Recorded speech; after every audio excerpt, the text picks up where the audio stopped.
Сейчас слезы, зато потом Сайфуллах Даурбеков поблагодарит свою бабушку. Для мальчика это уже вторая попытка вакцинации. К ней допускаются только полностью здоровые дети. Прививку могут отменить даже из-за простуды. При первой попытке у него был медотвод. В настоящее же время проблем не обнаружили, так что теперь его бабушка спокойна. О здоровье своих внуков Фатима Даурбекова заботится в первую очередь. Родители просто на работе, я дома, поэтому привела я.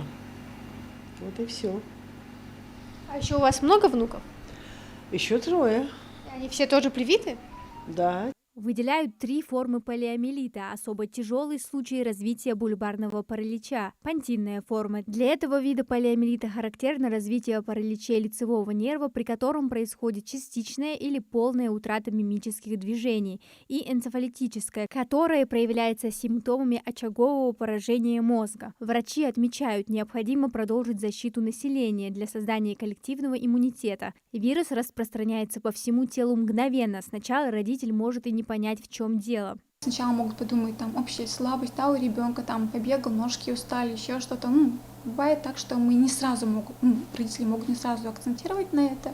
Полиомиелит – инфекция, которая проникает в организм через пищеварительный тракт. Вирус способен сохраняться до 4 месяцев. Особенно остро встает вопрос о вакцинации летом и осенью, так как в этот период риск заразиться в разы выше. Причем симптомы вируса не отличаются от простудных. Он передается по-разному.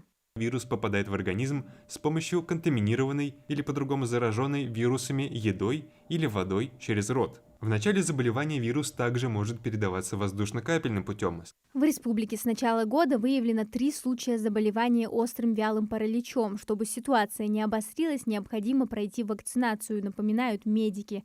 Говоря о прививках, нужно отметить, что они безопасны настолько, насколько это возможно. Побочные эффекты имеют в очень редких случаях. Это сыпь и температура. Полезность вакцины перевешивает возможные риски. Она позволила спасти от постоянного паралича около 5 миллионов человек, отмечают педиатры. У нас сейчас идет акция с 22 августа, почищающая иммунизация против полиомиелита. Она до сих пор идет.